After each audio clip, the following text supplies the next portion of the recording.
CEO blocked veteran single dad's promotion. His West Point degree made her resign in shame. She crushed his dreams with one cold word: unqualified. But when the truth of his West Point past exploded in that boardroom, the powerful CEO who silenced him was the one forced to walk away in disgrace. Before we get into the story, comment below where in the world you are watching from today. The morning sunlight streamed through the kitchen window, casting a warm glow on the worn but well-loved wooden table. Jack Reynolds stood at the stove, skillfully flipping pancakes while keeping an eye on the clock mounted on the wall.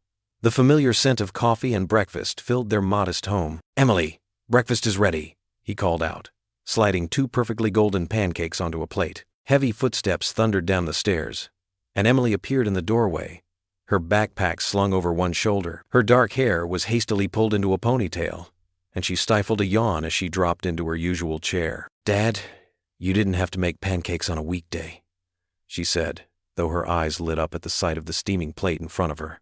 Jack smiled, pouring a glass of orange juice for her. "Well, today's a special day. Might as well start it right." Emily studied her father's face as she drowned her pancakes in maple syrup. "The promotion announcement is today, isn't it?" "That obvious, huh?" Jack chuckled, sitting down with his own plate and coffee cup. "You've been checking your phone every 5 minutes," Emily pointed out between bites. "And you're wearing your lucky tie." Jack glanced down at his navy blue tie, the one his late wife had given him years ago. He hadn't realized Emily had noticed that detail. "Your mom always said it brought out my eyes." She was right. Emily's voice softened. "You're gonna get it, Dad. You deserve it." Jack took a sip of his coffee, trying to hide the worry that crept into his expression. The bills scattered on the counter behind them seemed to loom larger in his mind. "Let's not count our chickens before they hatch, kiddo." "But everyone at the company respects you. Sarah, from my math class, her mom works in accounting, and she says you're the best manager they've ever had." "That's kind of them to say." Jack checked his watch. "Speaking of math class, we better get moving. Don't want you to be late." Emily wolfed down her last bite and grabbed her backpack. "Promise you'll call me as soon as you hear about the promotion?" Jack stood, straightening his tie. "Promise, though it might not be until this afternoon's company meeting." "I'm proud of you, Dad." Emily hugged him tight, and for a moment, Jack was struck by how grown up she seemed. Mom would be too. The drive to Emily's school was filled with their usual morning banter, but Jack's mind kept drifting to the meeting ahead. After dropping Emily off, he navigated through morning traffic to the office building, its glass windows gleaming in the morning sunday. The office was already buzzing with activity when Jack arrived. He noticed the usual morning greetings seemed more enthusiastic than normal, with knowing smiles from his coworkers. Many of them had worked alongside him for years, watching him put in countless extra hours and lead his team through difficult projects. "Morning, Jack," called Tom from accounting, giving him a thumbs up as he passed. "Big day, Mr. Reynolds," whispered Sarah, one of the newer employees he'd mentored. Jack smiled and nodded, trying to maintain his professional composure despite the butterfly feeling in his stomach. He settled into his office, reviewing reports and responding to emails, all while the clock seemed to tick by exceptionally slowly. Finally, at 2 p.m., people began filing into the large conference room. Jack straightened his lucky tie one last time before taking his seat. The room was packed, with some employees standing along the walls. The air felt charged with anticipation. Victoria Steele strode in exactly on time, her heels clicking sharply against the floor. Her steel gray suit matched her cold demeanor as she took her position at the front of the room. Jack had only interacted with her a few times since she'd become CEO 6 months ago, but something about her always made him uneasy. "Good afternoon," Victoria began, her voice crisp and professional. "As you know, we're here to announce several key promotions that will help shape the future of this company." She opened a leather folder and began reading names. With each announcement, polite applause followed. Jack sat straight in his chair, his military training keeping his expression neutral despite his mounting tension. For the position of Western Regional Manager Thomas Chen, applause. For Director of Operations, Sarah Martinez, more applause. And finally, for Vice President of Corporate Development, Michael Anderson. The room grew quiet. Jack felt his heart sink as Victoria closed her folder with a sharp snap. Several employees turned to look at him, confusion and concern evident on their faces. The position of VP of Corporate Development, the role Jack had been practically running for months, had just been given to someone with half his experience. "Thank you all for attending," Victoria concluded, her tone dismissive. Please congratulate your colleagues on their new positions. Jack sat frozen in his chair as people began to file out, many shooting him sympathetic glances. He could feel the weight of their stares, the unspoken question hanging in the air. How could they pass over Jack Reynolds? The lucky tie suddenly felt too tight around his neck. His phone buzzed in his pocket, probably Emily, eager to hear the news. But for the first time in years, Jack didn't know what to tell his daughter. Victoria was already heading for the door, not sparing him a single glance. The message was clear. In her eyes, he wasn't even worth acknowledging. Jack remained seated, his military training the only thing keeping his composure intact as the room slowly emptied, leaving him alone with the echo of opportunity slipping away. The afternoon sun streaming through the conference room windows felt colder now, and the weight of the bills at home, Emily's future college expenses, and all his carefully laid plans seemed to press down on his shoulders. But he straightened his back, just as he had done countless times during his military service. This wasn't the first battle he'd faced, and like those before, he would face it with dignity. The office buzzed with hushed conversations as employees dispersed from the meeting room. Jack sat motionless at his desk, staring at the family photo of him and Emily at her middle school graduation. His fingers traced the silver frame, mind replaying Victoria's words from the meeting over and over. The promotion he'd worked so hard for had slipped through his fingers like smoke. A gentle tap on his shoulder broke through his thoughts. Miguel Hernandez, his closest friend at work, stood there with 2 steaming cups of coffee. Hey, amigo, thought you could use this. Miguel placed 1 cup on Jack's desk, careful to avoid the neat stack of reports. That meeting was rough. Jack managed a weak smile. Thanks, Miguel. He wrapped his hands around the warm cup, grateful for something to hold on to. I just don't understand. My numbers are solid. My team's performance is up 30% since last quarter. Miguel pulled up a chair, his usually cheerful face creased with concern. Look, we all know you deserve that promotion. Thompson in accounting? The guy can barely manage his email inbox, let alone a department. Maybe I missed something, Jack said quietly, his military-trained posture slumping slightly. Did I not prepare enough for the quarterly review? Or was it the Davidson Project timeline? Stop that right now, Miguel said firmly, leaning forward. You're the most prepared person in this building. Remember last month when the shipping system crashed? Everyone was running around like chickens without heads.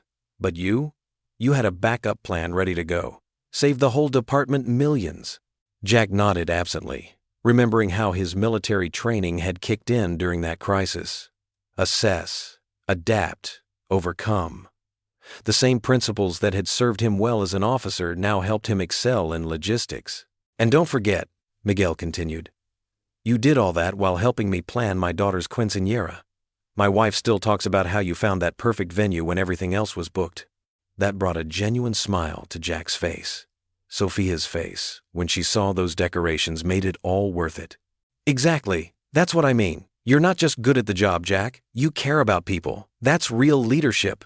Before Jack could respond, Sarah from HR hurried past their desks, looking worried. Jack? Miss Steele wants to see you in her office. Right away. The smile faded from Jack's face. Miguel gave his shoulder a supportive squeeze.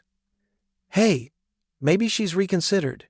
Maybe, Jack said, though his gut told him otherwise. He straightened his tie and stood up, automatically falling into the confident stance that had carried him through countless military briefings. Victoria's office occupied the corner of the building, all glass and chrome. Jack knocked on the door frame, noting how she didn't immediately look up from her laptop. Come in, Reynolds. Close the door. Jack did as instructed, standing at ease before her desk. Victoria finally looked up, her expression cool and evaluating. I assume you're wondering about the promotion decisions announced today, she said, folding her hands on her desk. Yes, ma'am. I'd appreciate understanding where I fell short, so I can improve. Victoria's lip curled slightly at his formal address. That's exactly the problem, Reynolds. Ma'am. Sir, all these military mannerisms. This isn't West Point, and it certainly isn't the Army. Jack felt his jaw tighten but kept his voice steady. With respect, my military background has helped me develop strong leadership skills and... Leadership? Victoria cut him off with a sharp laugh. Let me be direct. Your military background doesn't translate to leadership in the modern corporate world. We need innovative thinking, flexibility, not rigid command structures and blind obedience. Each word hit like a physical blow, but Jack maintained his composure. Years of military discipline kept his face neutral, even as his hands clenched at his sides. The Army taught me about adaptability, creative problem solving, and most importantly, taking care of my people, he said quietly. Victoria waved her hand dismissively. You can save the recruitment speech. My decision is final. You're dismissed. Jack turned and walked out of her office, his steps measured and controlled, despite the humiliation burning in his chest. Through the glass walls, he could see Miguel watching worriedly from his desk, but Jack couldn't bring himself to meet his friend's eyes. Not yet. Not while the sting of Victoria's words was still so fresh. His military background didn't translate. Those years of service, the lessons learned in leadership, the lives he'd been responsible for, all dismissed as worthless in the modern corporate world. Jack's throat felt tight as he thought of Emily, of the promises he'd made to give her a better life. How could he tell his daughter that the very values he'd taught her to believe in, discipline, honor, service, were now being held against him? He paused at his desk, gathering his composure. Through the window, he could see the American flag flying in front of the building, and for a moment he was transported back to countless mornings watching that same flag rise over bases across the world. The memory steadied him, even as Victoria's words echoed in his mind. Miguel appeared at his side, concern written across his features. You okay, brother? Jack couldn't answer immediately. The weight of the day, the lost promotion, Victoria's cutting remarks, the uncertainty of his future, pressed down on his shoulders like a physical burden. But he'd carried heavier weights before. He'd survived worse days than this. I will be, he finally said, his voice low but determined. The words felt hollow in his mouth, but they were all he had to offer right now. The humiliation was still too fresh, the wound too raw for anything more. The evening sun cast long shadows through the Reynolds kitchen window as Jack stirred a pot of spaghetti sauce. The familiar routine of cooking dinner usually brought him comfort, but tonight his movements were mechanical, his mind still stuck in Victoria's conference room. Emily sat at the kitchen counter, textbooks spread out in front of her, occasionally glancing up at her father. She noticed how his shoulders slumped, how he hadn't hummed along to the radio like he usually did while cooking. The silence between them felt heavy, unusual for their normally warm dinner preparations. Dad. Emily closed her math book. Is everything okay? Jack turned from the stove, forcing a smile that didn't quite reach his eyes. Of course, sweetheart. How's that geometry homework coming along? Dad. Emily's voice carried that particular tone she'd inherited from her mother, gentle but persistent. You've been stirring that sauce for 10 minutes straight. Something's wrong. Jack's hand stilled on the wooden spoon. He set it down and leaned against the counter, meeting his daughter's concerned gaze. That obvious, huh? Kind of hard to miss when you've barely said 2 words since you got home. Emily pushed her books aside. Did something happen at work? Jack began plating the pasta, buying himself a moment to find the right words. Remember that promotion I mentioned? The regional manager position? Emily nodded, her eyes brightening. Did you get it? Not exactly. Jack set their plates on the table, his movements careful and precise, the way he always was when trying to maintain control. They went with someone else. What? Emily's fork clattered against her plate. But you worked so hard. You're always the last one to leave. And you even worked through that flu last month. Sometimes things just don't work out the way we expect, Jack said softly, twirling spaghetti around his fork without taking a bite. Life's funny that way. Emily watched her father, seeing past his attempted casual tone. It's not fair. You're the best person there. Hey now. Jack reached across the table, squeezing her hand. Things will work out, Em. They always do. That's what you always say. Emily squeezed back, her young face serious. But who's making sure things work out for you, Dad? Jack's throat tightened at her words, reminded so strongly of her mother in that moment. I've got you, don't I? That's all the good fortune I need. Emily wasn't fooled by his deflection, but she recognized the slight tremor in his voice. She stood up and walked around the table, wrapping her arms around his shoulders in a tight hug. Mom would have told him exactly what she thought about passing you over. Jack chuckled softly, patting her arm. That she would have. Your mother never did mince words. They finished dinner talking about lighter things. Emily's upcoming science project, the neighbor's new puppy, plans for the weekend. But Emily noticed how her father's smile didn't quite reach his eyes, how he pushed his food around more than he ate it. The next morning arrived with gray skies and a light drizzle. Jack arrived at work early, as usual, determined to maintain his routine, despite yesterday's disappointment. He was organizing files at his desk when Miguel arrived, carrying his usual morning coffee and wearing a concerned expression. "Morning, Jack," Miguel said, settling at his neighboring desk. "How you holding up?" "I'm fine," Jack replied automatically, shuffling papers with military precision. Miguel watched his friend, noting the tension in his jaw. His eyes fell on a document Jack had just set aside, a resume that had slipped from a folder. Something caught his attention, and he leaned closer. "Jack," Miguel said slowly, picking up the paper. "Is this yours?" "Oh, yes. Was updating it last night just in case." Jack trailed off, turning back to his work. Miguel's eyes widened as he read. "West Point? You graduated from West Point?" His voice rose slightly, drawing attention from nearby desks. "And these medals?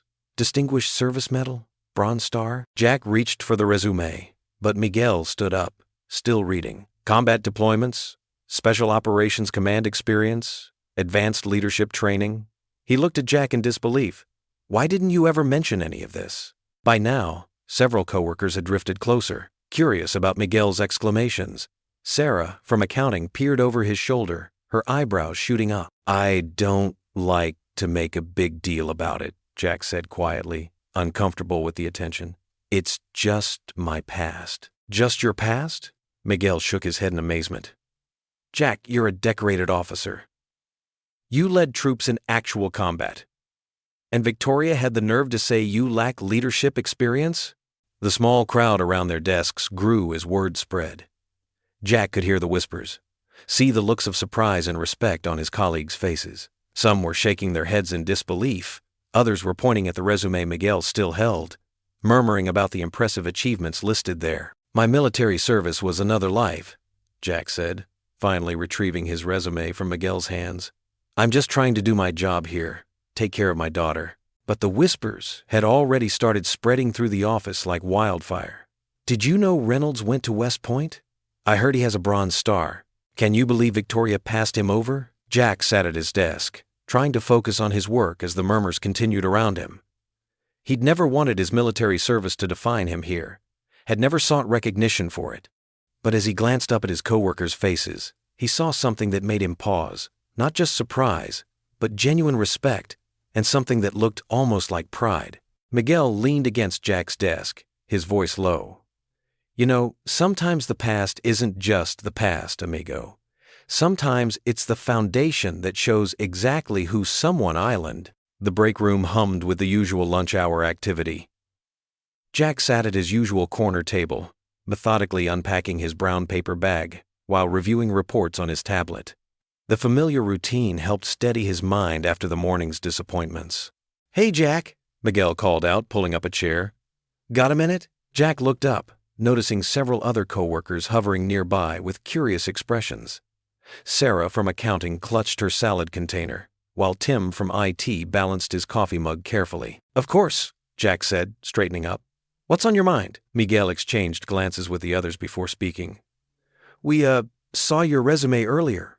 Why didn't you ever tell us you graduated from West Point?" Jack's shoulders tensed slightly. He'd never been comfortable discussing his accomplishments. "It didn't seem relevant to mention it," he said quietly. "Not relevant?" Sarah stepped forward, settling into a nearby chair. "Jack, that's incredible. And those medals listed, what were they for?" More colleagues drifted over, forming a small crowd. Jack's cheeks warmed at the attention, but he saw genuine interest in their faces. "It was just doing my duty," he said, but their eager expressions made him continue. "West Point taught me everything about leadership, about putting others first and leading by example." "What was it like there?" Tim asked, pulling up another chair. Jack paused, memories flooding back. "Challenging, intense, but it shapes you in ways you never expect." He smiled slightly. "The first year, they don't even let you walk normally. You have to sprint from building to building, shoulders back, chin tucked." "Really?" Sarah leaned forward. Why? It builds discipline, teaches you to move with purpose. Jack's voice grew warmer as he spoke. Everything there has meaning, from how you make your bed to how you carry yourself. They're building leaders who understand that every detail matters. And the medals? Miguel prompted gently. Jack's hands folded on the table. There was a situation in Afghanistan. Our supply convoy got ambushed in a mountain pass. He spoke carefully, choosing simple words. 2 of our vehicles were disabled. We had wounded men, and night was falling. The break room had grown completely quiet. Even people at other tables were listening now. What did you do? Someone asked softly. What any officer would do. I organized the able men into teams. We got the wounded to safety, protected our supplies, and held position until reinforcements arrived. Jack shrugged. The medal was just paper. The real reward was bringing everyone home. How long were you out there? Tim asked. 18 hours. Jack's voice remained steady. The longest night of my life. But it taught me something crucial about leadership. It's not about giving orders. It's about being there with your people, sharing their hardships, showing them that you'll never ask them to do something you wouldn't do yourself. Sarah shook her head in amazement. And now you're here, leading our logistics team through supply chain crises. Different battlefield, same principles, Jack said with a slight smile. Take care of your people. Stay calm, under pressure. Find solutions, not excuses. That explains so much, Miguel said. The way you handled that system crash last month. You were so steady, kept everyone focused. We'd all been panicking, but you just broke it down into manageable steps. Others nodded in agreement. Jack felt uncomfortable with the praise, but recognized the genuine respect in their eyes. Military leadership is actually perfect for corporate environments, Sarah observed. Planning, organization, crisis management, team building, it's exactly what we need. The conversation spread through the break room as more people joined in, sharing stories of times Jack's leadership had made a difference. His quiet strength during deadline crunches, his habit of personally checking on team members having rough days, the way he always gave credit to others for successes. Down the hall, Victoria Steele emerged from her office, heels clicking sharply against the floor. She paused as fragments of conversation drifted from the break room. Can't believe he has a West Point degree. Bronze star for valor. Best team leader we've ever had. Her perfectly manicured fingers tightened around her tablet as she noticed several employees glancing her way, their expressions carefully neutral but eyes questioning. The whispers followed her as she walked past. How could anyone say he's not qualified? Makes no sense to pass him over. Exactly the kind of leader we need. Victoria's jaw clenched as she quickened her pace. She'd built her authority on making others feel small, maintaining control through intimidation and doubt. But she couldn't intimidate away Jack's record of genuine accomplishment. She couldn't dismiss the loyalty he inspired simply by being himself. Back in the break room, Jack glanced at his watch. I should get back to work, he said, gathering his things. Thanks for letting me share. Thank you for telling us, Sarah said warmly. Others nodded in agreement. As Jack headed back to his desk, the buzz of conversation continued. His story spread through the office like ripples in a pond, desk to desk, floor to floor. Employees spoke in hushed, admiring tones about his service, his humility, his proven leadership. Victoria stood at her office window, watching the activity below. Her reflection showed a tight, controlled expression, but her eyes betrayed a flicker of uncertainty. The whispers in the halls had grown louder, more confident. For the first time since taking control of the company, she felt her carefully constructed authority beginning to crack. Her jaw tightened as she observed Jack at his desk, calmly working while colleagues stopped by to chat. There was no smugness in his manner, no attempt to capitalize on his growing support. That only made it worse. His quiet dignity stood in sharp contrast to her own calculating ambition, and she could sense the tide of opinion turning. The mahogany-paneled boardroom felt impossibly large, as Jack took his seat along the wall with other department heads. His leather portfolio lay neatly on his lap, his posture naturally straight, old habits from his military days that he couldn't shake. Afternoon sunlight streamed through tall windows, casting long shadows across the polished table, where board members arranged their papers and tablets. Victoria Steele stood at the head of the table, her designer suit as sharp as her expression. Thank you all for attending today's quarterly review, she began, her voice carrying that practiced mix of authority and polish. "Before we dive into the numbers, I'd like to address some organizational concerns." Jack felt a slight tension in his shoulders. He'd been invited to observe this meeting, a rare privilege for someone at his level. But something in Victoria's tone made him wary. "As you know, we've been discussing modernization initiatives," Victoria continued, pacing slowly. "Our company needs to evolve with the times. That means embracing flexibility, innovation, and fresh perspectives." She paused, her gaze sweeping the room before landing pointedly on Jack. "We can't afford to be rigid in our thinking." A few board members nodded absently, but others shifted in their seats, picking up on the underlying current in her words. "Take our logistics department, for example," Victoria said, clicking through her presentation. "While the numbers are acceptable, we're seeing resistance to new methodologies. Some of our team members seem stuck in outdated approaches." Jack kept his face carefully neutral, though his hand tightened slightly on his portfolio. He knew these criticisms were aimed at him, at the structured systems he'd implemented based on his military experience. Systems that had actually improved efficiency by 23% over the past quarter. "With all due respect," a clear voice cut through the room, "I'd like to examine those numbers more closely." Jack turned, along with everyone else, toward Colonel Sarah Daniels. She sat with the same commanding presence he remembered from the few times they'd crossed paths at military functions. Her silver hair was pulled back in a neat bun, her business attire as crisp as any uniform. "The logistics department has shown remarkable improvement," Colonel Daniels continued, tapping her tablet. "Mr. Reynolds' team has consistently exceeded targets while maintaining the lowest error rate in the company's history." Victoria's smile tightened. "Numbers aren't everything, Sarah. Modern leadership requires adaptability. Some backgrounds," she glanced at Jack again, "can be too regimented for today's dynamic business environment." "Some backgrounds?" Colonel Daniels raised an eyebrow. "Are you referring to Mr. Reynolds' military service?" The room grew noticeably quieter. Board members looked between Victoria and Sarah with increasing interest. "I simply mean that military leadership styles can be." Victoria searched for the word inflexible. Colonel Daniels stood slowly, her presence filling the room. "As a fellow board member and a veteran myself, I feel compelled to correct this misconception." Her voice carried the weight of decades of command. "West Point graduates are leaders, Miss says. Steele. They're trained in adaptive problem-solving, crisis management, and most importantly, putting their team's success above personal glory." The silence in the room was absolute.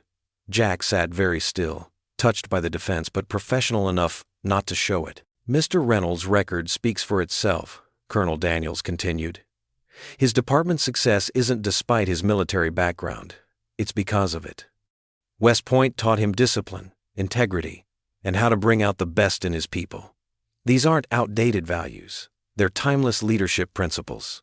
Victoria's face had lost some of its color. She gripped her presentation remote tighter, clearly thrown off balance by this unexpected challenge to her authority. "I propose we look at the actual data," Colonel Daniels said, her tone brooking no argument. "Mr. Reynolds, would you walk us through your department's methodology and results?" Before Jack could respond, Victoria cut in. "This meeting has a full agenda, which includes departmental reviews," Colonel Daniels interrupted smoothly. "I believe the board would benefit from hearing directly from someone with such an impressive track record of success." Several board members nodded in agreement. Victoria stood frozen at the head of the table, her carefully crafted narrative crumbling before her eyes. The power dynamic in the room had shifted palpably. Colonel Daniels sat back down, but her presence remained commanding. "West Point's motto is duty, honor, country. These values don't become outdated, Miss Steele. They become more vital in times of change and challenge." The room remained silent. Board members exchanged glances, some nodding thoughtfully, others studying Victoria with new scrutiny. The CEO's authority, so absolute just moments before, had developed its first visible crack. Victoria cleared her throat, attempting to regain control of the meeting. But her voice had lost its earlier confidence. The subtle tremor in her hands as she changed slides betrayed her rattled composure. The boardroom's atmosphere had transformed, and everyone could feel it. The evening air carried a gentle autumn breeze as Jack and Emily walked along their neighborhood's tree-lined street. Streetlights cast warm pools of light on the sidewalk, and fallen leaves crunched softly beneath their feet. Jack had always cherished these after-dinner walks with his daughter. They were moments when both could let their guards down and just be themselves. Emily's ponytail swung back and forth as she practically bounced beside him. Her eyes sparkled with an excitement he hadn't seen in weeks. "Dad! You should have seen Mrs. Peterson's face when I told her about West Point," she exclaimed, her hands moving animatedly as she spoke. "She asked if anyone had parents who were leaders, and I just had to tell her about you." Jack felt his cheeks warm slightly. "You didn't have to do that, sweetheart." "Yes, I did." Emily stopped walking and turned to face him. "You never talk about it. You never brag. But Dad, you're a hero." My friend Katie's jaw dropped when I mentioned your medals. Jack rubbed the back of his neck, uncomfortable with the attention but touched by his daughter's pride. "Those medals don't make me a hero, Em. Just did what needed doing, that's all." They resumed walking, passing by houses with warm light spilling from windows. Through one, they could see a family gathered around their dinner table, reminding Jack of when Emily's mother was still with them. "Mom would want people to know," Emily said quietly, as if reading his thoughts. "She always said you were too humble for your own good." Jack's throat tightened. "Your mother was biased," he managed with a small smile. "She was right, though." Emily linked her arm through his. "You know what else happened today? Jason, you know, the quiet kid who sits behind me in math? He came up to me after class. His older brother's thinking about joining the Army, and he wanted to know if he could ask you some questions about West Point." Jack looked down at his daughter's earnest face. "Of course he can. See? People look up to you, Dad. They should know who you really are." Emily squeezed his arm. "I'm just so proud you're my father." Those simple words hit Jack like a physical force, making his eyes sting. He hadn't realized how much he'd needed to hear them. For so long, he'd focused on being strong for Emily, trying to fill the void her mother's passing had left. Sometimes, he forgot that she was growing into a remarkably perceptive young woman. They walked in comfortable silence for a while, their footsteps falling into an easy rhythm. The evening air grew cooler, and Jack noticed Emily pulling her light jacket closer. "Should we head back?" he asked. Emily nodded, but then her expression grew serious. "Dad, promise me something?" "What's that?" "Don't let that mean CEO lady make you doubt yourself. Mom always said you were meant for bigger things." Jack's phone buzzed in his pocket before he could respond. The number wasn't one he recognized, but something made him answer it anyway. "Jack Reynolds speaking." "Mr. Reynolds, this is Thomas Blackwood from Meridian Logistics." The voice was warm and professional. "I hope I'm not catching you at a bad time?" Jack's pulse quickened. Meridian was their biggest competitor. "Not at all, Mr. Blackwood. Please, call me Tom. I'll cut right to the chase. Your reputation precedes you, Jack. We've been hearing impressive things about your leadership at Preston Corp. I'd like to discuss a senior position with us. Executive level, full benefits, significant salary increase." Jack's steps slowed to a stop. Emily looked up at him questioningly. "That's very generous," Jack said carefully. "But I'm currently committed to—" "Your loyalty is admirable," Tom interrupted smoothly. "But from what we've heard, Preston isn't exactly reciprocating that loyalty. We value leadership experience here at Meridian, especially military experience. Think about it. Take a few days. We'd love to have you on our team." After exchanging brief pleasantries and ending the call, Jack stood there for a moment, mind racing. Emily tugged at his sleeve. "Dad, what was that about?" Before he could answer, his phone buzzed again, this time with a text from Miguel. "Need to talk as soon as possible. Victoria's up to something. Watch your back, amigo." Emily was still waiting for an answer, her face concerned in the streetlight. "Everything okay?" Jack forced a smile. "Just work stuff, honey." But inside, his thoughts were churning. The Meridian offer was tempting, a chance to be appreciated for his experience rather than penalized for it. His team at Preston had become like family, though. Miguel, Sarah in accounting, even old Bill from maintenance. They'd stood by him through some tough times after losing Emily's mom. But if Victoria was plotting something, he thought of Emily, of college expenses looming in a few years, of the mortgage payments that sometimes kept him up at night. Could he risk everything on loyalty to a company whose CEO seemed determined to push him out? They walked the rest of the way home in silence, Jack's mind toggling between Miguel's warning and Meridian's offer. When they reached their front porch, Emily turned to him again. "Whatever you're worried about, Dad, you'll figure it out.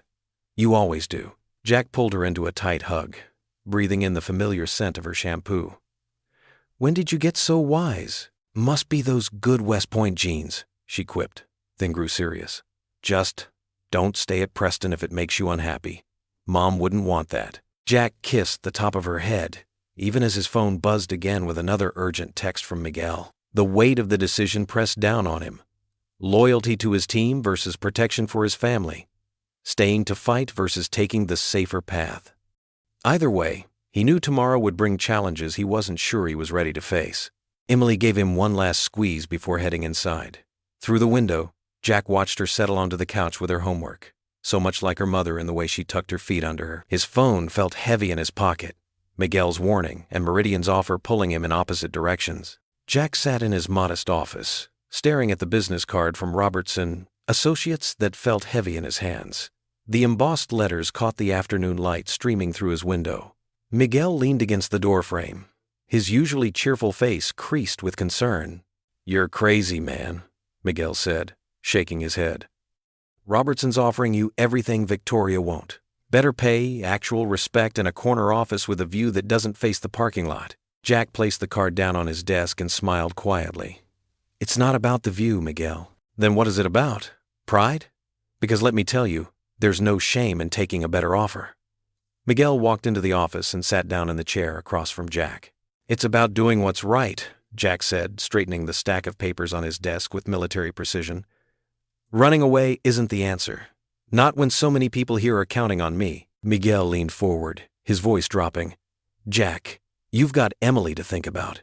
A single dad can't afford to be noble when Victoria's got it out for you." Jack's eyes drifted to the photo of Emily on his desk, taken at her last birthday party. She was beaming at the camera wearing the West Point baseball cap he'd given her. "Emily's exactly why I need to stay and fight. What kind of example would I be setting if I ran at the first sign of trouble? This isn't a battlefield, Jack. It's corporate America. Different rules apply here." "That's where you're wrong," Jack replied, his voice firm but gentle. "The principles I learned at West Point, honor, duty, integrity, they matter everywhere. If we abandon them just because it's convenient, what are we really fighting for?" Miguel slumped back in his chair. "Man, sometimes I forget you're not just another paper pusher. You actually believe in all this stuff, don't you?" "With all my heart." Jack stood up and walked to his window. The parking lot below was filling up with the afternoon shift workers. He recognized most of their faces, knew their names, their stories. These people deserve better than what they're getting. Someone needs to stand up for them. "And that someone has to be you?" Miguel asked, though his tone suggested he already knew the answer. "Who else will?" Jack turned back to face his friend. "Look at what happened in the board meeting. Colonel Daniel stood up for me because she recognized what was at stake. It's not just about my career anymore." Miguel rubbed his face with both hands. "You're going to give me an ulcer, you know that? Fine. What's your plan?" "Keep doing what I've always done. Work hard. Lead by example. Show everyone that character still counts for something in this world." "Victoria won't make it easy," Miguel warned. "She's already spreading rumors about your military rigidity making you unsuitable for modern business." Jack picked up the Robertson business card and with deliberate movements tore it in half. "Then we'll prove her wrong. Not with rumors or schemes, but with results." "We?" Miguel raised an eyebrow. "Unless you're too scared," Jack said, a rare smile playing at the corners of his mouth. Miguel stood up, straightening his tie in mock offense. "Hey, I survived 3 years of your crazy morning workout sessions. I think I can handle whatever Victoria throws at us." "Good man." Jack extended his hand, and Miguel shook it firmly. As Miguel headed for the door, he paused. "You know what's funny? Victoria thinks your military background is your weakness. She doesn't realize it's what makes you stronger than her." After Miguel left, Jack sat back down at his desk. He pulled out his phone and dialed Robertson to Associates. The receptionist connected him to Mr. Robertson himself. "Jack, I was hoping to hear from you. Ready to join a company that actually appreciates talent?" "I appreciate the offer, sir, but I'm going to have to decline," Jack said firmly. There was a pause on the other end. "Are you sure about that? Victoria Steele has quite a reputation for destroying careers that get in her way. I'm sure. But thank you for considering me. The offer stands if you change your mind, Robertson said, respect evident in his voice. We could use more people with your principles. After hanging up, Jack opened his drawer and pulled out an old photo. It showed him and his late wife Sarah at his West Point graduation. They were young, hopeful, ready to take on the world together. She would have understood his decision. She always believed in fighting for what was right, no matter the cost. Meanwhile, in the executive suite, Victoria Steele paced her office like a caged tiger. Her assistant, Linda, sat nervously taking notes. Did you see how they looked at me in that board meeting? Victoria snapped. That self-righteous Colonel Daniels, practically canonizing Reynolds right there in front of everyone. It was unfortunate timing, Linda offered carefully. Victoria stopped pacing and planted both hands on her desk, leaning forward. It was more than unfortunate. It was a direct challenge to my authority. And now I hear Reynolds is turning down offers from other companies? Yes, Robertson. Associates reached out to him, but he declined. Victoria's perfectly manicured nails dug into the polished wood of her desk. He thinks he's so noble, doesn't he? The decorated veteran, the devoted single father, the man of principle. Well, principles don't run companies. Ambition does. Determination does. Should I schedule another meeting with him? Linda asked. Victoria straightened up, smoothing her designer suit. Her voice turned cold and calculating. No more meetings. If Jack Reynolds wants to play the hero, we'll give him exactly what he wants, and then we'll bury him under his own reputation. Linda's pen hovered over her notepad. What would you like me to do? A cruel smile spread across Victoria's face as she looked out over the city skyline. Start digging. I want everything you can find about his military service. Every mission, every posting, every commendation. There's always something, Linda. Always a crack in the perfect facade.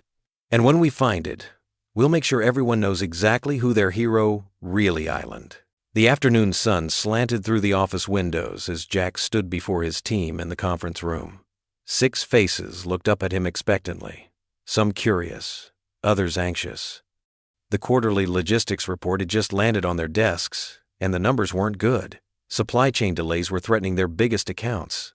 I know what you're thinking, Jack said, his voice calm and steady. The deadline seems impossible, but I learned something important at West Point. Impossible is just a word we use when we haven't found the solution yet. He moved to the whiteboard and began drawing a simple diagram. Think of this like a military operation. We've got our objective, our resources, and our timeline. The key is breaking it down into manageable parts. Miguel, sitting near the front, nodded appreciatively. Like a battle plan? Exactly. Jack smiled, drawing more lines connecting different elements. Each person here has unique strengths. Sarah's great with data analysis. Tom knows our shipping partners better than anyone. Linda can make spreadsheets sing. The team members sat up straighter, their expressions shifting from worry to interest. I'm not asking for long hours or sacrificed weekends, Jack continued. I'm asking for smart work, clear communication, and looking out for each other. In the Army, we called it having each other's six. As he outlined the project structure, the door cracked open. Emily peeked in, her backpack still slung over one shoulder. Jack had almost forgotten she was stopping by after school today. Come on in, sweetheart, he called out. We're just getting started here. Emily slipped into an empty chair at the back, her eyes wide as she watched her father work. Jack could see her taking everything in, the way the team leaned forward when he spoke, how he remembered everyone's names and roles, the respect in their faces. Tom, you'll coordinate with our West Coast partners, Jack continued. Sarah, I need those analytics by Thursday. Miguel, you're our liaison with IT. He assigned roles based on each person's strengths, just as he'd learned to do with his soldiers. What about the Henderson account? Linda asked. They're our biggest concern. That's where we'll start, Jack replied. Remember, we eat the elephant one bite at a time. A few chuckles rippled through the room. Emily grinned. She'd heard her father use that phrase at home countless times. I'll be right there with you, Jack assured them. My door is always open. If you hit a roadblock, come see me. If you need backup, I'm your first call. We succeed or fail as a team. The meeting broke up with a new energy in the room. As people gathered their materials, Jack noticed Emily watching from her corner, beaming with pride. Over the next few days, the office hummed with focused activity. Jack's military precision merged seamlessly with his natural compassion. When Sarah struggled with a particularly complex data set, he sat with her until they solved it together. When Tom's child got sick, Jack rearranged the schedule so he could work from home. Emily started dropping by more often after school, supposedly to do her homework in her father's office. But Jack knew she really came to watch him lead. She'd sit quietly, pretending to study algebra while actually observing how he handled challenges and motivated his team. One afternoon, she overheard him talking to a frustrated colleague in the break room. "I don't think I can do this, Mr. Reynolds," the young man said, his voice strained. "The numbers just aren't adding up." "Take a breath, David," Jack replied calmly. "Remember what I told you about battlefield clarity? When everything seems overwhelming, focus on the next right step. Just the next one. What's that step for you right now?" Emily watched as David's shoulders relaxed.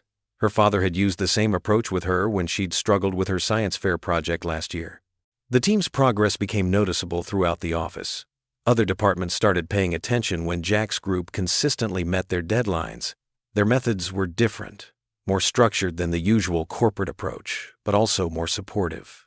By the third week, they were ahead of schedule on the Henderson account. Jack's military-style morning briefings had evolved into collaborative strategy sessions. His team had adopted their own version of the buddy system, always making sure someone had backup on important tasks. The breakthrough came on a Wednesday afternoon.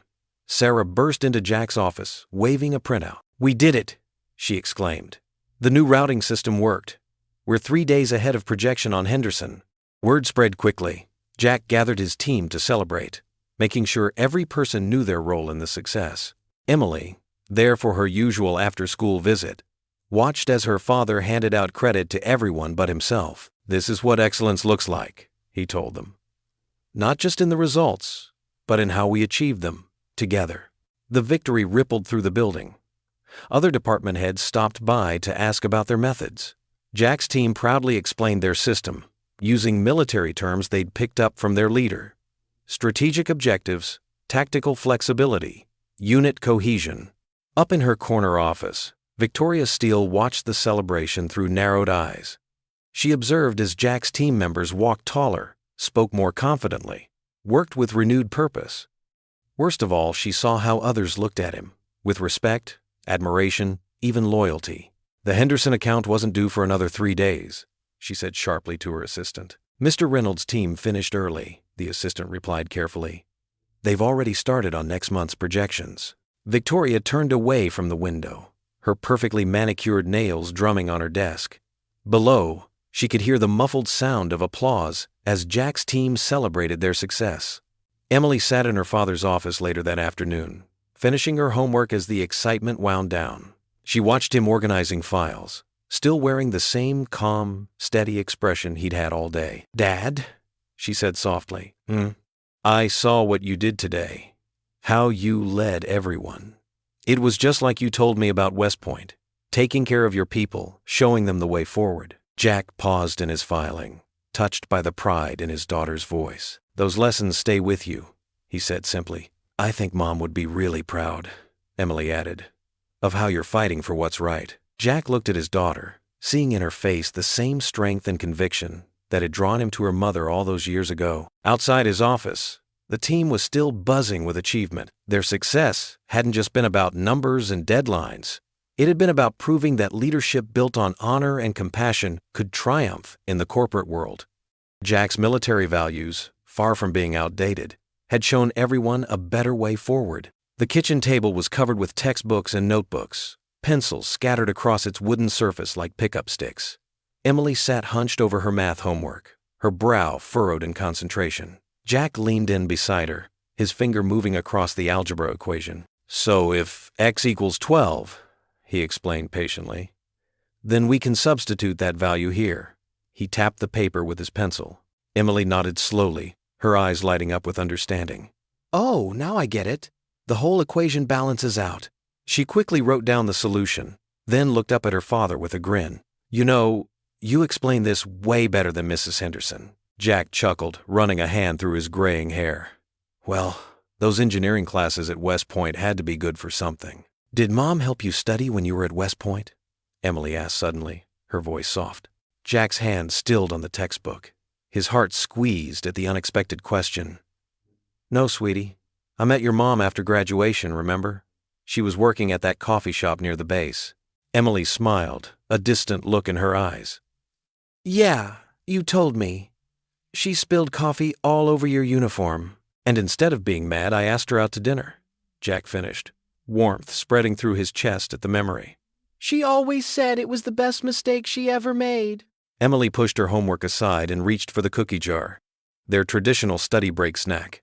Tell me more about her. Sometimes I worry I'm forgetting things. Jack took a deep breath, accepting the cookie Emily offered. She was the kindest person I've ever known. Smart, too. She could solve crossword puzzles faster than anyone. And she had this laugh. He paused, hearing it echo in his mind.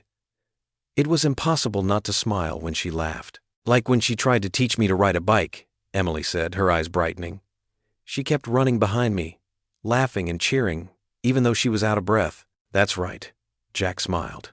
She never gave up on anything or anyone. Emily was quiet for a moment, breaking her cookie into small pieces. Dad, I've been thinking about something. What is it, sweetheart? Mom would be really proud of you right now. Emily's voice was earnest.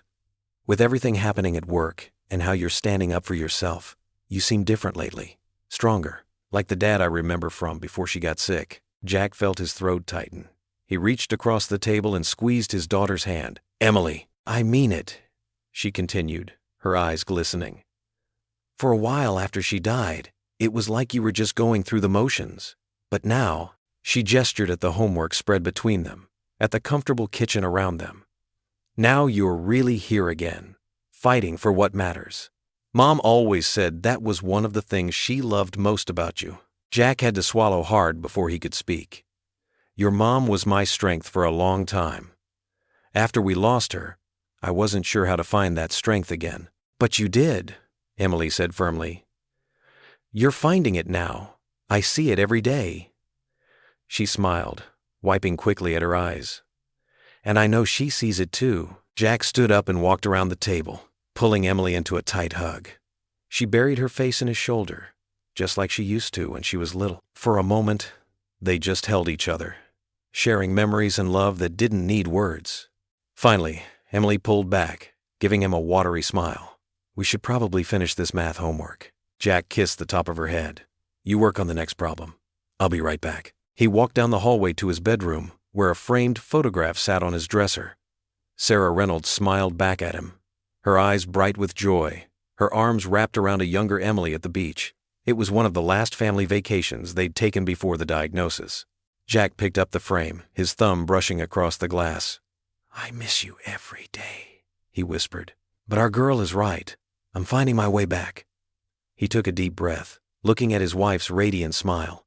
I promise you, Sarah, I won't give up. Emily needs me to be strong, and I'm going to keep fighting.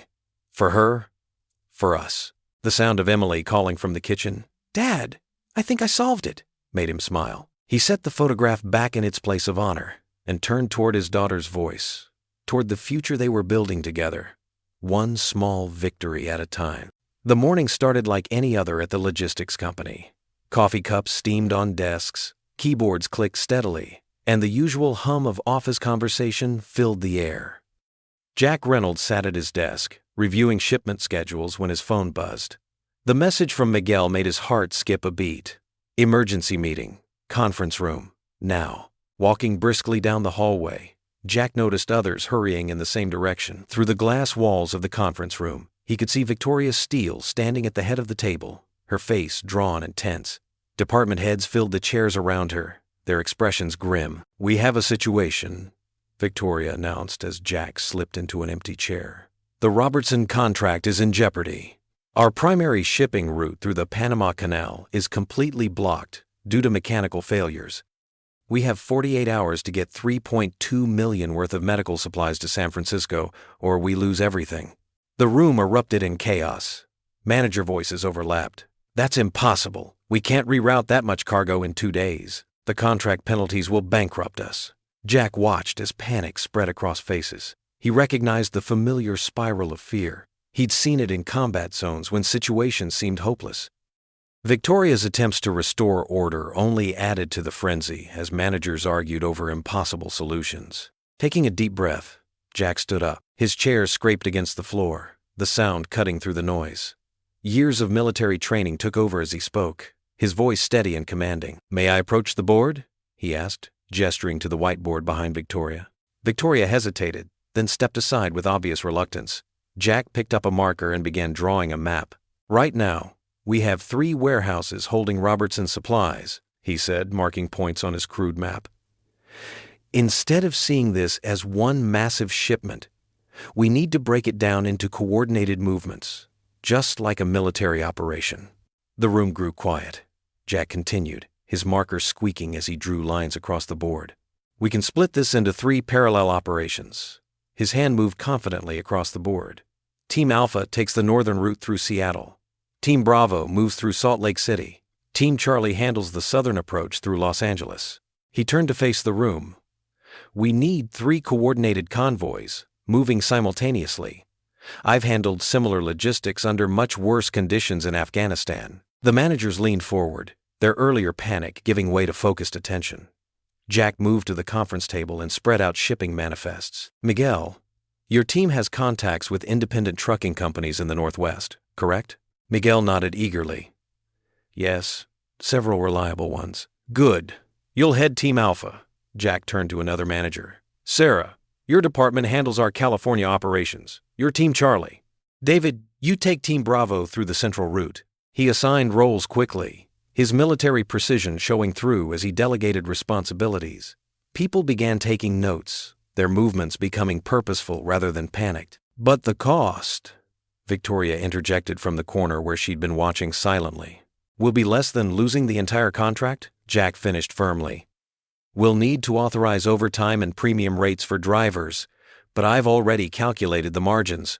We can make this work." He pulled up spreadsheets on the projector, showing his rapid calculations. The numbers were tight but feasible. Victoria's objection died on her lips as board members nodded in agreement. "We'll need round-the-clock coordination," Jack continued.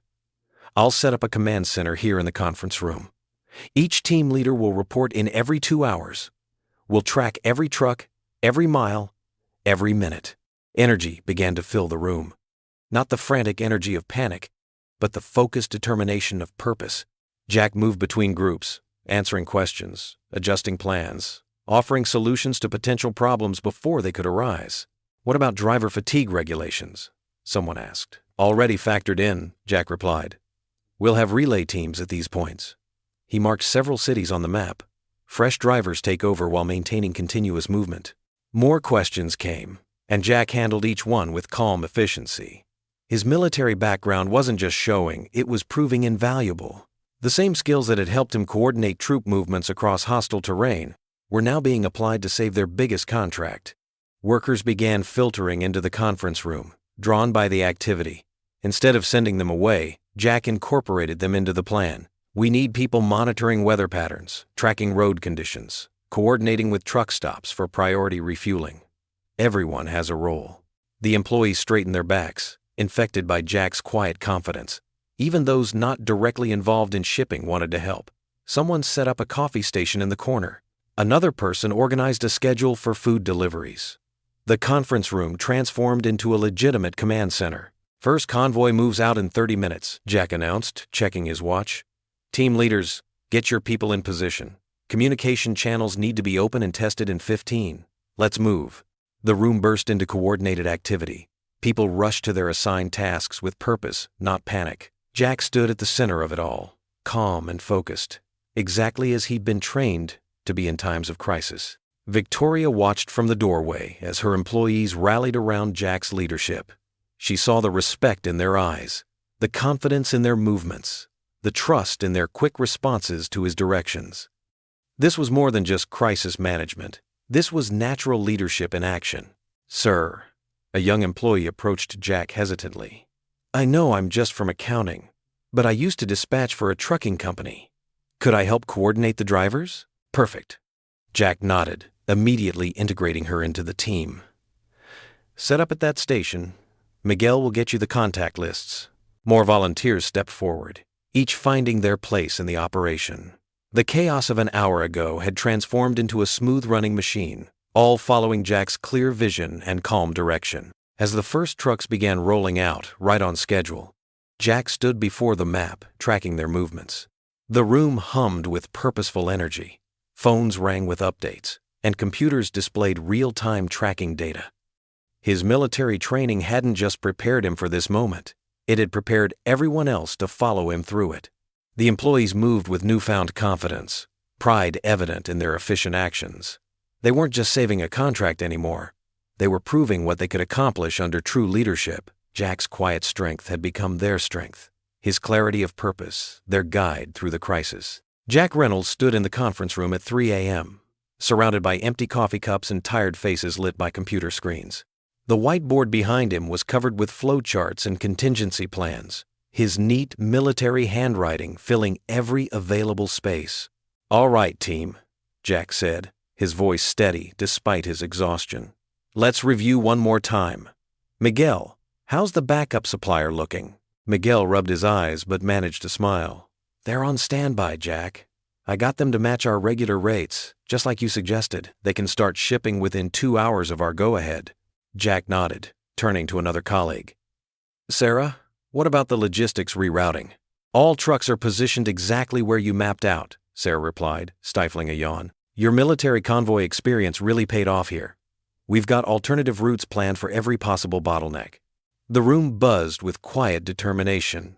Jack had been amazed at how many employees had volunteered to stay through the night when he'd explained his plan. Now, looking at their tired but committed faces, he felt a surge of pride. "Listen up, everyone," Jack said, standing straighter. "In the Army, we had a saying, we're only as strong as our weakest link. But looking around this room, I don't see any weak links. I see a team of people who refuse to give up." The morning sun was just beginning to peek through the windows when the first reports started coming in. The backup suppliers' trucks were rolling out right on schedule. The rerouted shipments were hitting their marks. One by one, the pieces of Jack's carefully crafted plan fell into place. By 9 a.m., the office was filling with regular staff who found their night shift colleagues still working, tired but triumphant. The news spread quickly. The crisis was being contained. The contract would be saved. At 10 a.m., the board members began arriving for their emergency meeting. They found instead a smoothly running operation, with Jack at the center of it all, calmly directing traffic like a seasoned conductor. "Mr. Reynolds," one of the board members called out, "I understand you've been here all night?" Jack turned, fighting back fatigue. "Yes, sir. The team has been incredible. Everyone pulled together." Colonel Sarah Daniels, the board member who had defended him earlier, walked the floor, examining the operation with an expert eye. "Military precision," she remarked with approval. "This is exactly why West Point graduates are valued leaders." Victoria Steele stood in her office doorway, watching the scene unfold. Her face was unreadable, but her knuckles were white where she gripped her coffee cup. Just then, the elevator doors opened, and Emily stepped out. She had texted her father earlier, worried when he hadn't come home, and he'd told her to come to the office after school. She stopped short, taking in the scene. The exhausted but proud employees, the impressed board members, and her father standing tall in the middle of it all. "Dad?" she called out. Jack turned, his tired face lighting up at the sight of his daughter. "Hey, sweetheart." Emily walked closer, her eyes wide as she observed the controlled chaos around her. "Did you really stay up all night fixing this?" Before Jack could answer, Miguel jumped in. "Your dad was amazing, Emily. He kept us all going, knew exactly what to do. He's a real hero." Other employees chimed in, sharing stories of the night's events. Emily's eyes filled with tears as she listened to the praise being heaped on her father. "The final numbers are in," Sarah from accounting suddenly called out, running across the floor with a printout. "We didn't just save the contract. We improved on the original delivery timeline." A cheer went up from the assembled employees. People who had worked through the night hugged those just arriving for their regular shifts. Board members nodded approvingly, comparing notes and looking impressed. Colonel Daniels stepped forward, raising her voice to be heard above the celebration. "Mr. Reynolds, I think I speak for the entire board when I say this is exactly the kind of leadership we need more of in this company." The cheering grew louder. Jack felt hands patting his back, heard congratulations from all sides, but his eyes were on Emily, who was beaming at him through her tears. She ran forward and threw her arms around him. "Dad, I'm so proud of you," she whispered. Jack hugged her back, feeling a weight lift from his shoulders. For the first time since losing his wife, he felt truly strong again. Not just for himself, but for his daughter, for his team, for everyone who had believed in him. The board members were gathering in a corner, talking animatedly. Colonel Daniels was gesturing emphatically, pointing occasionally in Jack's direction. Victoria had disappeared back into her office, the door closing firmly behind her. But Jack barely noticed any of it. He was surrounded by his team, people who had stuck with him through the night, who had trusted his leadership when it mattered most. They were tired but happy, sharing stories of their overnight adventure, already turning their crisis into the stuff of office legend. Emily stayed by his side, watching it all with shining eyes. "Mom would be so proud," she said softly. Jack squeezed her shoulder, too moved to speak. Around them, the celebration continued. Phones rang with congratulations from clients and partners. Someone ordered breakfast for the entire office. The morning sun streamed through the windows, highlighting the scene of triumph. For this one shining moment, Jack Reynolds wasn't the passed-over veteran or the struggling single dad. He was simply a leader who had risen to the challenge, a man who had proven his worth not through words, but through actions. And as he stood there, with his daughter beside him and his team around him, he knew that this was what real victory felt like. The morning sun cast long shadows through the office windows as Jack strode confidently down the hallway. The past few days had been a whirlwind of congratulations and handshakes after his team's success with the supply chain crisis. His phone buzzed, a message from HR requesting his immediate presence. He straightened his tie, assuming it was about his long-overdue promotion. The HR director, Marion Peters, sat behind her desk with an unusually grave expression. Next to her was Thomas Chen from Legal, his face equally somber. Jack's smile faded as he noticed the thick manila folders centered on Marion's desk. "Please sit down, Mr. Reynolds," Marion said, her voice carefully neutral. Jack lowered himself into the chair, his military posture automatically kicking in. "Is everything all right?" Marion cleared her throat. "We've received some concerning documentation regarding your military service." She slid the folder toward him. "These reports suggest serious misconduct during your time in the Army." Jack's blood ran cold. He opened the folder with steady hands that betrayed none of the turmoil churning inside him. Page after page of official-looking documents detailed fabricated incidents, negligence during combat operations, misappropriation of resources, endangering fellow soldiers. His vision blurred as he processed the magnitude of the lies. "This is completely false," he said quietly, his voice tight with controlled anger. "Every single word." Thomas Chen leaned forward. "We understand this is difficult, but these reports appear to come directly from Army records. They're signed by your former commanding officers." "Those signatures are forged," Jack insisted, recognizing names of officers he'd served under. "I can prove it. I have copies of my actual service records at home." "We're initiating a formal investigation," Marion explained.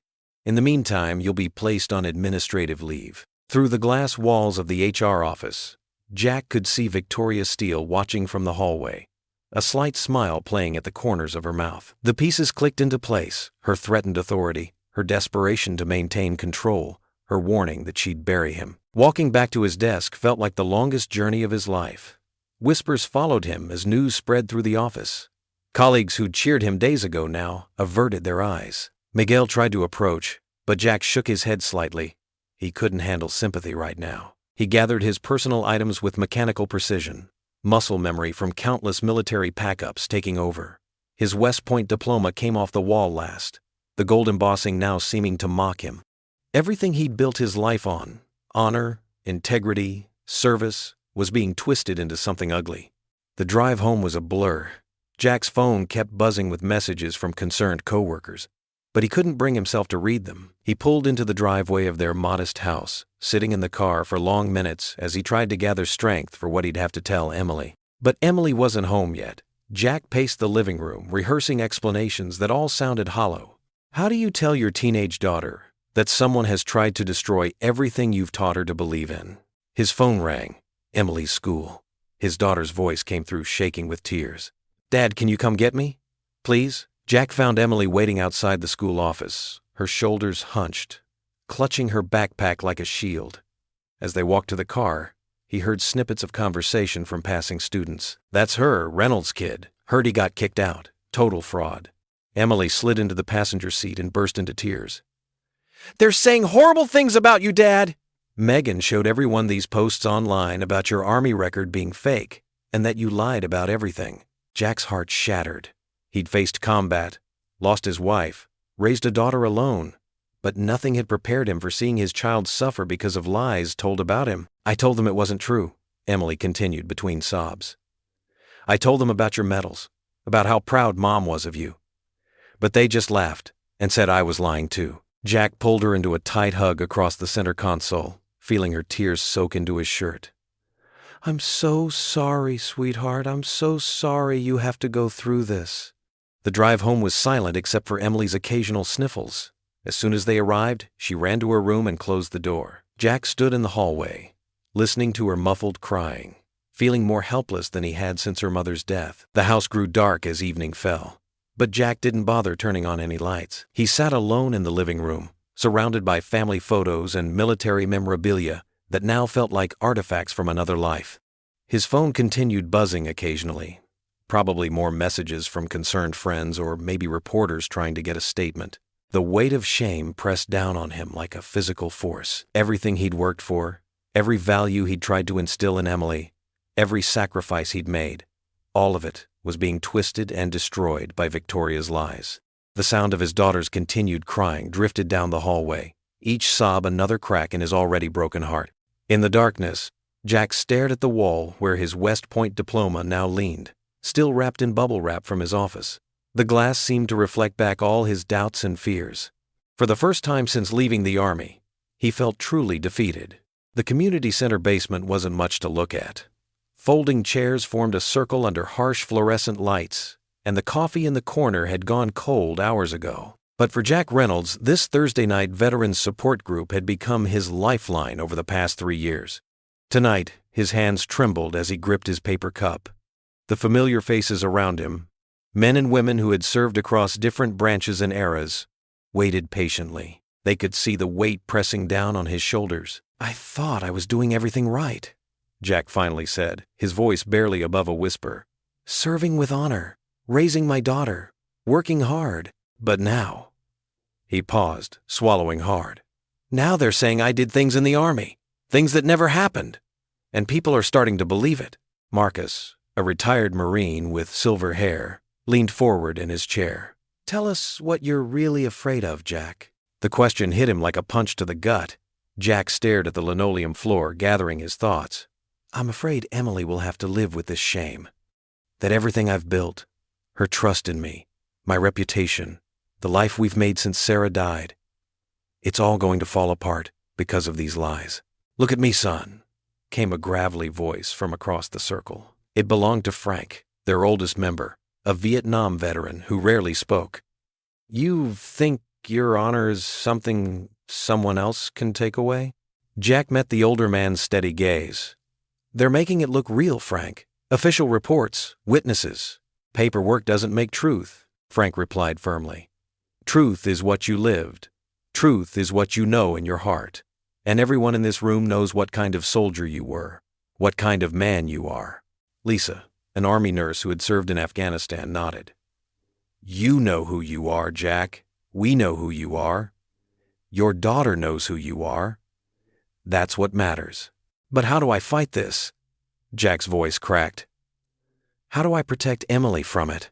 The same way you protected your unit, Marcus said, by standing your ground, by remembering what they taught us at West Point. Duty, honor, country. Those aren't just words on a wall, brother. They're who you are. Around the circle, heads nodded in agreement. Jack felt something stir in his chest. Not quite hope, but perhaps it's beginning. Your honor is stronger than her lies, Frank stated, each word carrying the weight of absolute conviction. Always has been. Always will be. That's why she's trying so hard to destroy it. Because she knows she can't match it. A younger veteran named Tommy spoke up. Remember when I was struggling last year? You told me something I'll never forget. You said, the truth doesn't need defending, it just needs witnesses.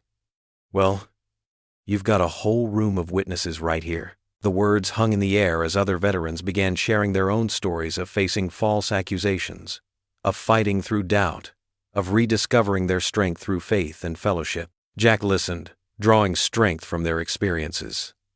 These weren't just fellow veterans, they were family. They understood what it meant to stand alone against seemingly impossible odds. They knew the cost of honor and its worth. As the meeting drew to a close, the group formed a tight circle around Jack. One by one, they clasped his shoulder, shook his hand, offered words of encouragement. Their touch carried more than sympathy. It carried solidarity. Same time next week, Marcus reminded him. But you call any of us, day or night, if you need to talk. We've got your six. The drive home was quiet, but Jack's mind was full. The veteran's words echoed in his thoughts, mixing with memories of his own service, of the principles that had guided him through combat and loss. When he arrived home, the house was dark, except for a small lamp in the living room. Emily had left a note saying she was already in bed. Jack climbed the stairs slowly, his body heavy with exhaustion, but his spirit somehow lighter than it had been in days. In his bedroom, Jack did something he hadn't done since Sarah died. He pulled out his old dress uniform from the back of the closet. The brass was tarnished, but the metal still caught what little light there was. Each one represented not just an achievement, but a test of character passed. Kneeling beside his bed, Jack closed his eyes. Lord, he whispered, I don't know if I have the strength for this fight, but I know you do. Help me be the father Emily needs. Help me stand firm in the truth.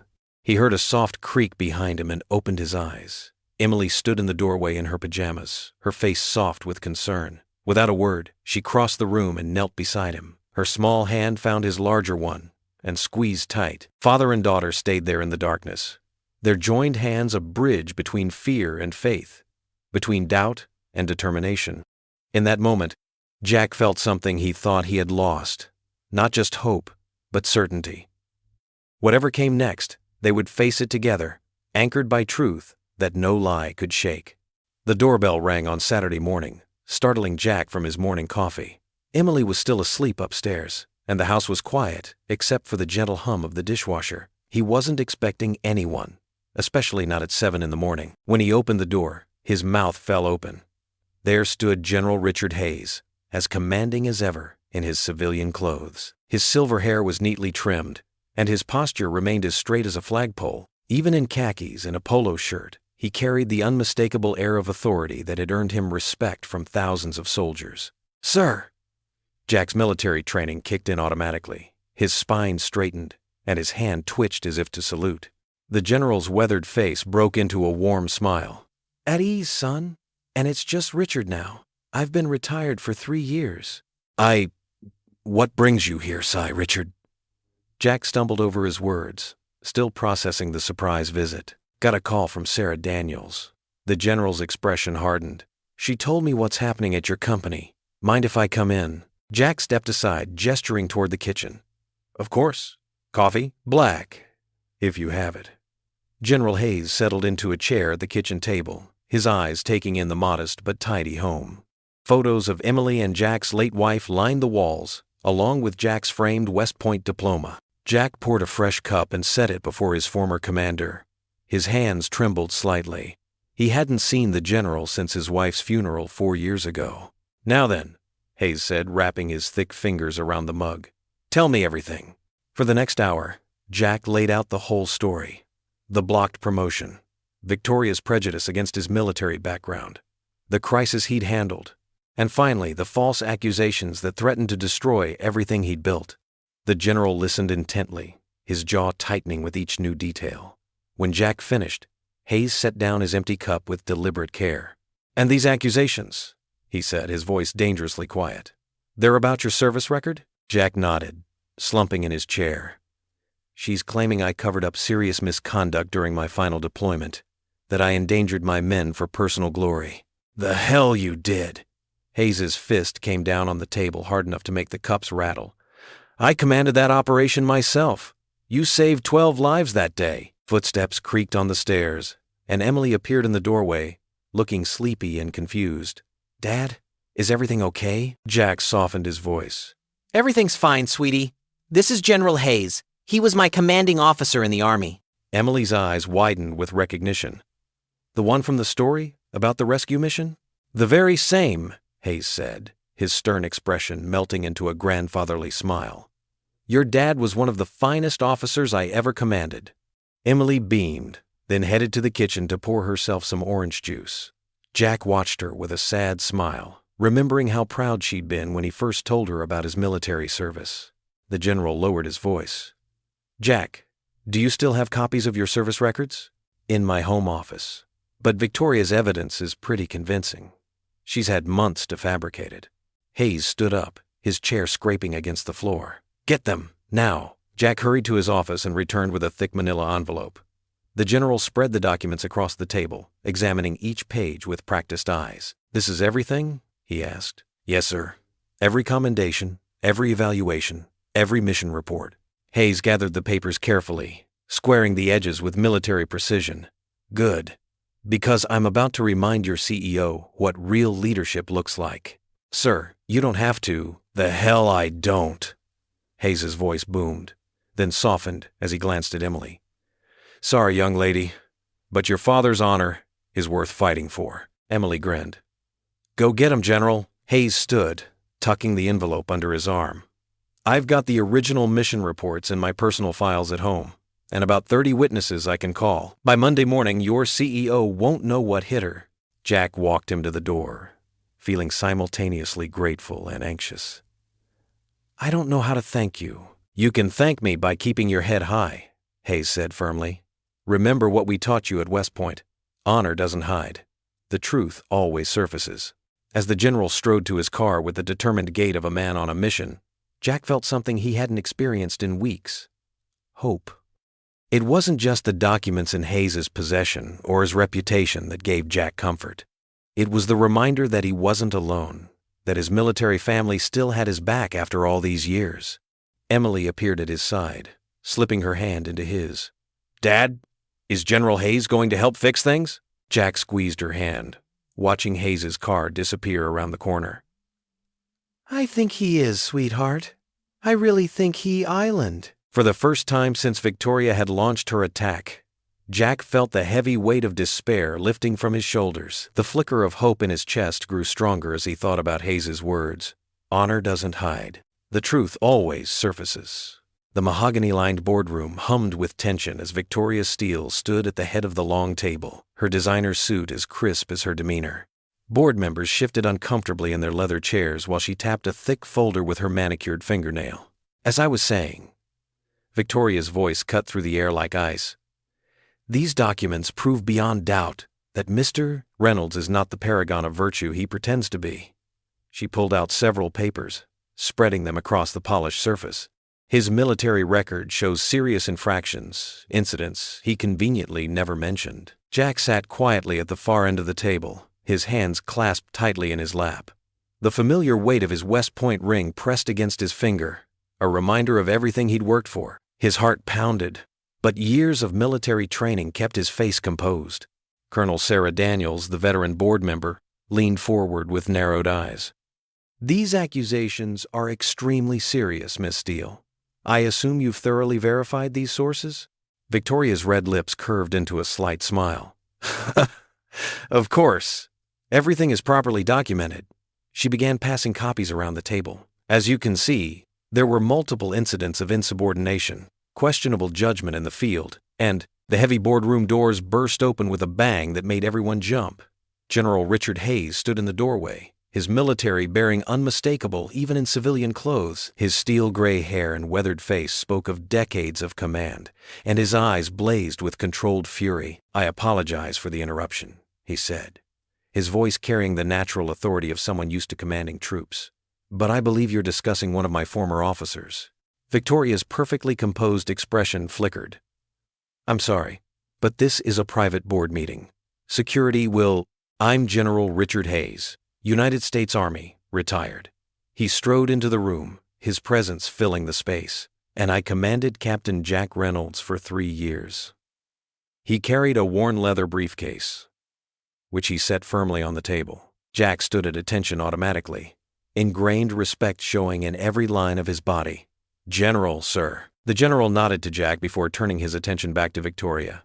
"I understand you've been making some interesting claims about the captain's service record." Victoria straightened her spine, trying to maintain control. "With all due respect, General, this is a corporate matter built on lies." General Hayes cut in, his voice sharp but measured. He opened his briefcase and pulled out a stack of official documents, their Army seals clearly visible. "I have here Captain Reynolds' complete, unredacted service record. Every mission, every commendation, every evaluation." He began laying them out methodically, creating a timeline of Jack's service. Distinguished graduate of West Point, Bronze Star recipient, 2 Purple Hearts, exceptional officer evaluations across the board. Each document landed with the weight of truth. The board members leaned forward, examining the papers with growing interest. Colonel Daniels picked up one document, her eyes widening as she read. "This mission in Kandahar," she said, looking at Jack with new respect. "You led a rescue operation under heavy fire?" Before Jack could answer, General Hayes spoke. "Saved 16 civilians and 4 wounded soldiers. Refused to leave anyone behind, even when ordered to withdraw. That's the kind of man you have working for you." Victoria's face had grown increasingly pale. She shuffled through her own papers, hands slightly trembling. "But these reports are fabricated," General Hayes stated flatly. He pulled out one final document. "This is an official verification from Army Records Command, dated yesterday. Every single one of your accusations is false." He turned to the board members. "Someone went to a lot of trouble to create very convincing forgeries. The question is, why?" Gasps and murmurs filled the room. Board members passed the real documents back and forth, comparing them to Victoria's versions. The differences became glaringly obvious under scrutiny. Victoria remained standing, but her authority seemed to shrink with each passing second. Her perfectly maintained facade cracked as the board members turned to stare at her with growing suspicion and shock. There must be some mistake," she stammered, her voice losing its usual sharp edge. "The only mistake," General Hayes said firmly, "was attempting to destroy the reputation of one of the finest officers I've ever commanded."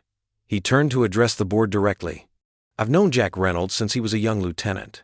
I've seen him lead under fire, make impossible decisions, and never once compromise his integrity. If you have any questions about his character or leadership abilities, I'll be happy to address them right now."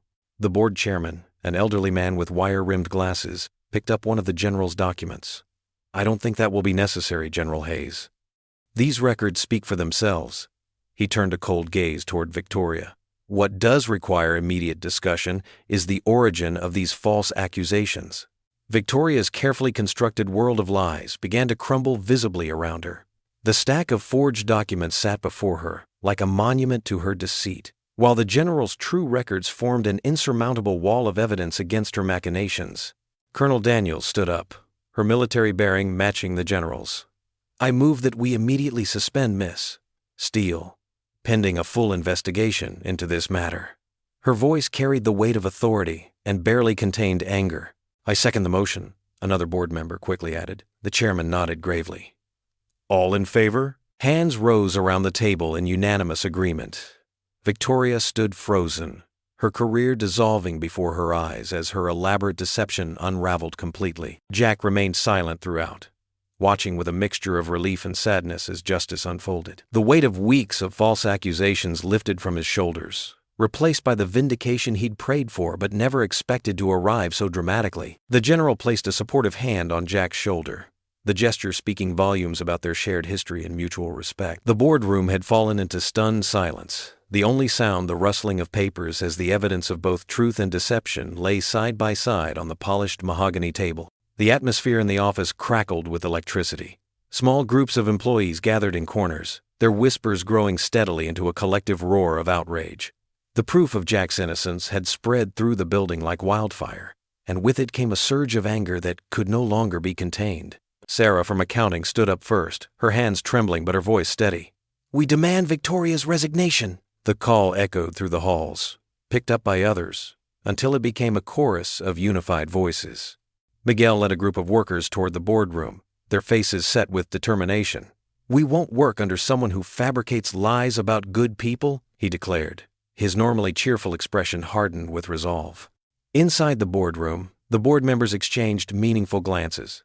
Colonel Sarah Daniels cleared her throat, her military bearing evident as she addressed her fellow board members. "We cannot maintain the integrity of this company with leadership that resorts to fraudulent accusations." The board chairman, Mr. Peterson, nodded gravely. His weathered face showed the weight of the decision before them.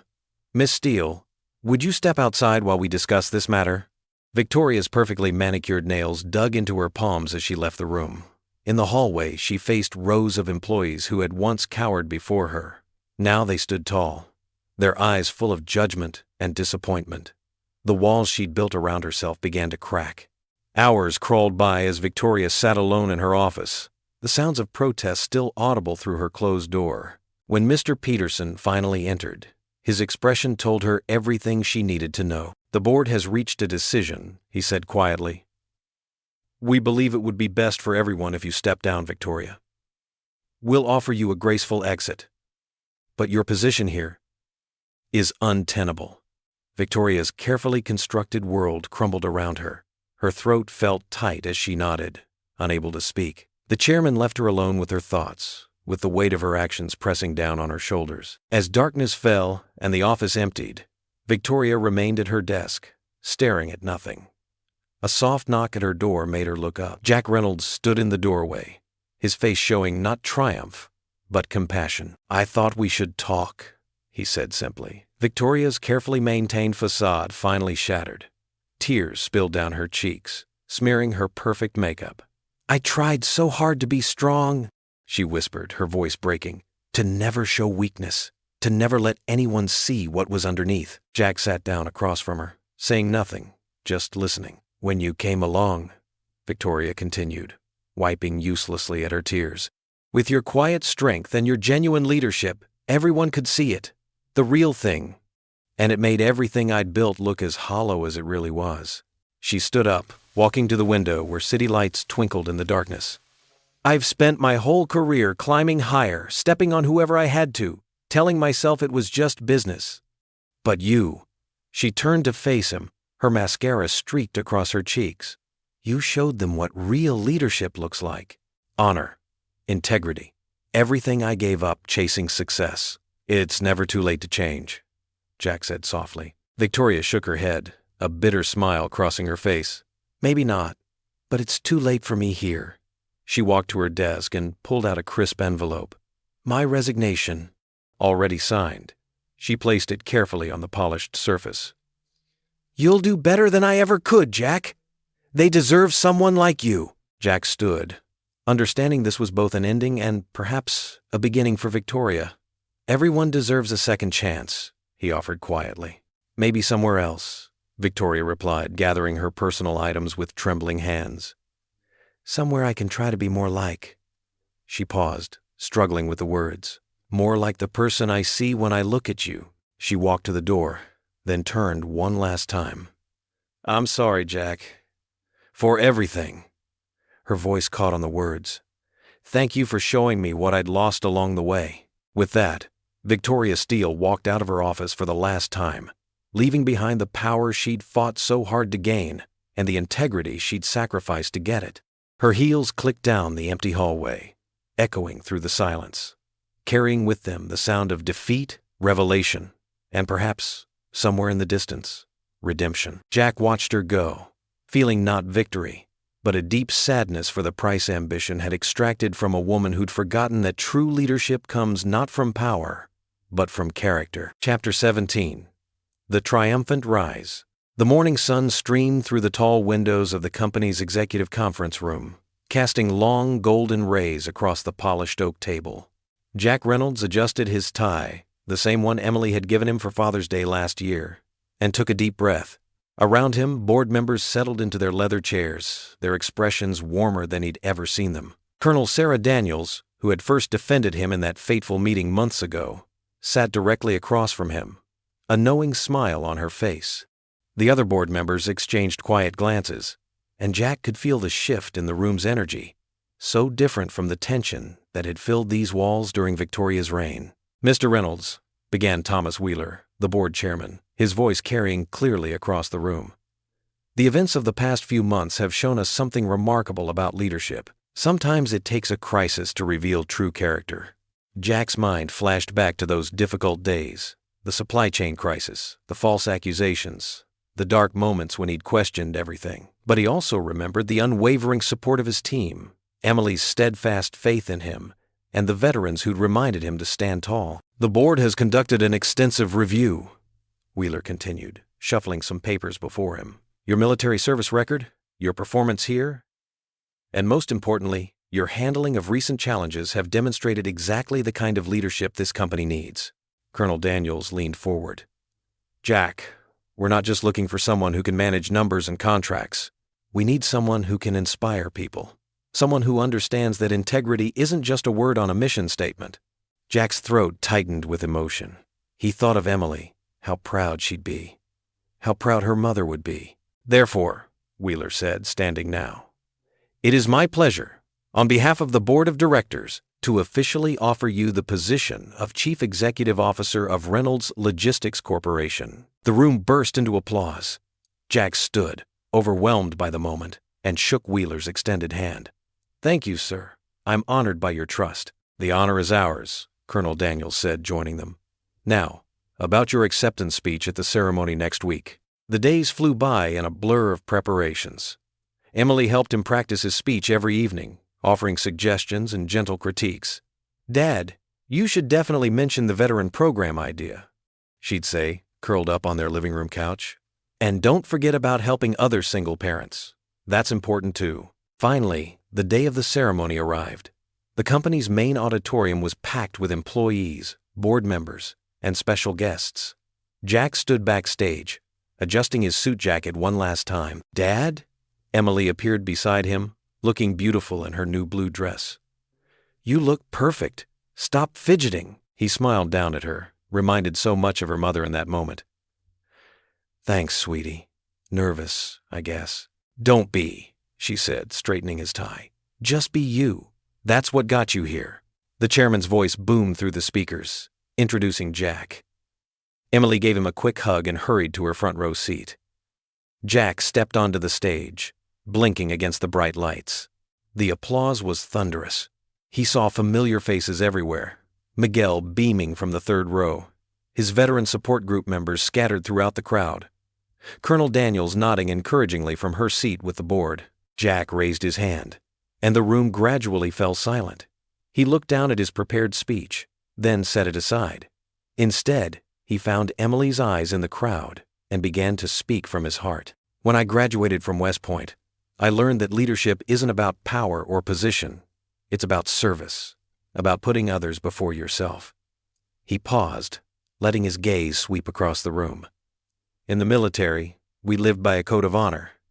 Some might call it old-fashioned, but I've never seen anything more modern or more relevant than simple integrity." Murmurs of agreement rippled through the audience. "As your CEO, I promise to lead with the same values I learned as a soldier and the same compassion I've tried to show as a father.